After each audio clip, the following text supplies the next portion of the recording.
अब यहाँ से इम्पोर्टेंट सेक्शन शुरू होता है। इसमें details of intended work in Canada. Hi everybody, आज मैं बताऊंगा कि आपको IMM 1295 ई फॉर्म अपने स्पाउस के लिए ओपन वर्क परमिट अप्लाई करना है, उसको कैसे फिलअप करना है और उसमें क्या क्या डिटेल्स भरने हैं स्पाउस के, तो सारा कुछ मैं आज में बताऊंगा। तो मैंने अपने लास्ट वीडियो में बताया है कि जो मेन एप्लीकेंट है जिसके पास ऑफर लेटर है कनाडा का, उसको ये फॉर्म कैसे फिलअप करना है और उसके बाद अपने स्पाउस के लिए ओपन वर्क परमिट के लिए रिक्वेस्ट करना है।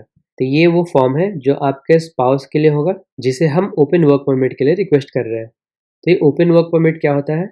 तो फॉर एग्जांपल आपके स्पाउस जब यहाँ पे आएंगे तो वो कोई भी एम्प्लॉयर के लिए जॉब कर सकेंगे कनाडा में, और उनको कोई रिस्ट्रिक्शन नहीं रहेगा जैसा कि आपको है, जो कि आपको क्लोज्ड वर्क परमिट मिलेगा। इस फॉर्म को भी आपको चेकलिस्ट या गूगल से डाउनलोड करके इसे किसी PDF व्यूअर में खोल लीजिए।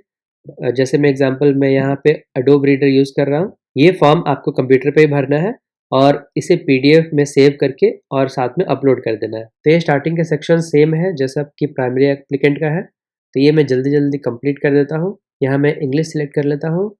फैमिली नेम जैसा कि पासपोर्ट पे है, और इसे आप कैप्स में ही भरें। Have you ever used any other name, अगर है तो यहाँ पे डाल सकते हैं। देन मेल और female, then date of birth, year month and date. Place of birth जैसा कि आपके स्पाउस के पासपोर्ट पे है।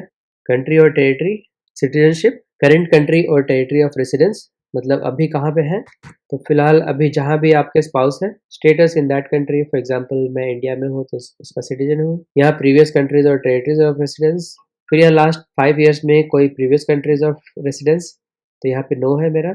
अगर येस है तो आपको यहाँ पे स्पाउस का डिटेल्स भरना पड़ेगा। कंट्री और टेरिटरी वेयर अप्लाइंग, तो ये सेम एज कंट्री और टेरिटरी ऑफ रेसिडेंस। अगर हाँ है तो येस, अदरवाइज नो। अगर डिफरेंट है तो नो, और यहाँ पे country, status and other details यहाँ पे भरने पड़ेंगे। Your current marital status, obviously it's will be married. Then marriage date, then provide the name of your current spouse. तो यहाँ पे मैं अपने स्पाउस के लिए भर रहा हूँ, तो यहाँ पे मैं अपना नाम डालूंगा। देन नेक्स्ट है personal details. Have you previously been married or in a common law relationship? No. Then native language here, तो ये सारा कुछ मैं अपने स्पाउस मतलब मेरी वाइफ का डाल रहा हूँ।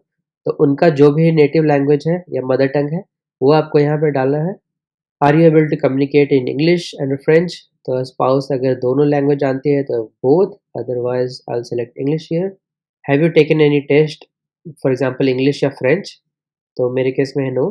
अगर आपके पास कोई IELTS या फिर कोई भी टेस्ट स्कोर है तो आप यहाँ पे यस कर सकते हैं। देन पासपोर्ट डिटेल्स, कंट्री और टेरिटरी ऑफ इश्यू, तो ये पासपोर्ट कहाँ से इशू हुआ है, इश्यू डेट और एक्सपायरी डेट। फिर ये दोनों क्वेश्चंस हमारे लिए एलिजिबल नहीं है तो ये ग्रे आउट है। Do you have a nationality identity document, तो यहाँ पे आपको अपने पासपोर्ट के अलावा कोई और ID डॉक्यूमेंट का डिटेल्स यहाँ पे डाल देना है। फॉर एग्जाम्पल आपका पैन कार्ड या फिर वोटर ID या फिर Aadhaar card. Then country of issue of that ID document, issue date और एक्सपायरी डेट अगर है तो। Then details about US PR card, अगर आप US के परमानेंट रेसिडेंट हैं तो आपको यहाँ पे यस करके डिटेल्स डालना है, अदरवाइज नो। फिर ये दोनों सेक्शन ग्रे आउट हो जाएंगे, मतलब हमें इसमें कुछ नहीं भरना है। Then contact information of your spouse, current mailing address, तो ये होगा जहाँ पे आप करंट रह रहे हैं। Residential address, is it same as mailing address, मतलब आपका अभी जो करंट एड्रेस है और आपका परमानेंट एड्रेस दोनों सेम है, तो यहाँ करेंगे यस, अदरवाइज नो करके उसका डिटेल्स भर देंगे। देन योर टेलीफोन नंबर, तो यहाँ पे मैं अदर कंट्रीज का हूँ तो ये टेलीफोन नंबर मैं यहाँ पे डाल दूंगा with country code. Alternate number है तो वो डाल दीजिए। देन फैक्स नंबर, ये भी मैंडेटरी नहीं है तो इसे आप छोड़ सकते हैं। फिर यहाँ ईमेल एड्रेस, ये आपके स्पाउस का होगा। अब यहाँ से इम्पोर्टेंट सेक्शन शुरू होता है। इसमें details of intended work in Canada, तो what type of work permit are you applying for, तो यहाँ पे स्पाउस के लिए हम ओपन वर्क परमिट सेलेक्ट करेंगे। Then details of my prospective employer, तो अगर आपके स्पाउस के पास कोई ऑफर लेटर है तो आपको उसे अटैच करना पड़ेगा इस एप्लीकेशन के साथ। अगर नहीं है तो यहाँ पे हम लिखेंगे टू बी डिटरमाइंड, मतलब अभी कोई ऑफर लेटर या एम्प्लॉयर नहीं है तो ये टू बी डिटरमाइंड होगा, इसे आप खाली भी छोड़ सकते हैं। Then complete address to be determined, then intended location of employment in Canada, तो यहाँ पे हम सेम प्रोविंस सेलेक्ट कर लेंगे जहाँ पे प्राइमरी एप्लीकेंट का जॉब ऑफर है। यहाँ मैं सिटी सेलेक्ट कर लेता हूँ।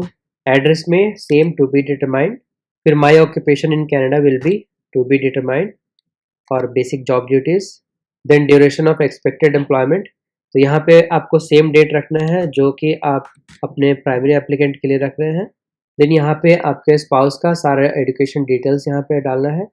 Field and level of study, then college का नाम, city and town of college, फिर यहाँ पे एम्प्लॉयमेंट डिटेल्स डालने हैं। तो आप ओपन वर्क परमिट के लिए अप्लाई कर रहे हैं, तो इसका मतलब है कि आपके स्पाउस का कोई वर्क एक्सपीरियंस रहा होगा आपकी कंट्री में। तो यहाँ पे हम पास्ट 10 ईयर्स में जितने भी जगह पे आपके स्पाउस ने काम किया है उनका सारा इन्फॉर्मेशन यहाँ पे भर देंगे। उसके बाद नेक्स्ट में आएंगे बैकग्राउंड इन्फॉर्मेशन, यहाँ पे सारे क्वेश्चंस पढ़ लेंगे और जो भी आपके स्पाउस के लिए अप्लाई होता है उसके हिसाब से आपको आंसर यहाँ से चेक करना है, तो वो मैं यहाँ पे सिलेक्ट कर लेता हूँ। उसके बाद नेक्स्ट सेक्शन में आपको सिग्नेचर करना है अपने स्पाउस का, मतलब कि यहाँ पे फुल नेम उनका डाल देंगे। Do you consent to be contacted by IRCC, तो यहाँ सेलेक्ट करेंगे यस। देन आज का डेट डालने के बाद आपको यहाँ पे वैलिडेट बटन पे क्लिक करना है। ये सारा इन्फॉर्मेशन सक्सेसफुली वैलिडेट हो गया है, ये ओके करेंगे।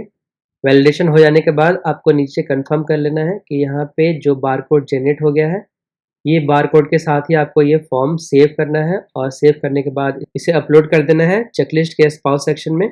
मैंने भी अपने वाइफ का फॉर्म इसी तरह भरा था। तो अगर आपके कोई भी क्वेश्चंस हो तो आप कमेंट बॉक्स में ज़रूर बताएं। तो आज के लिए बस इतना ही। Thank you for watching.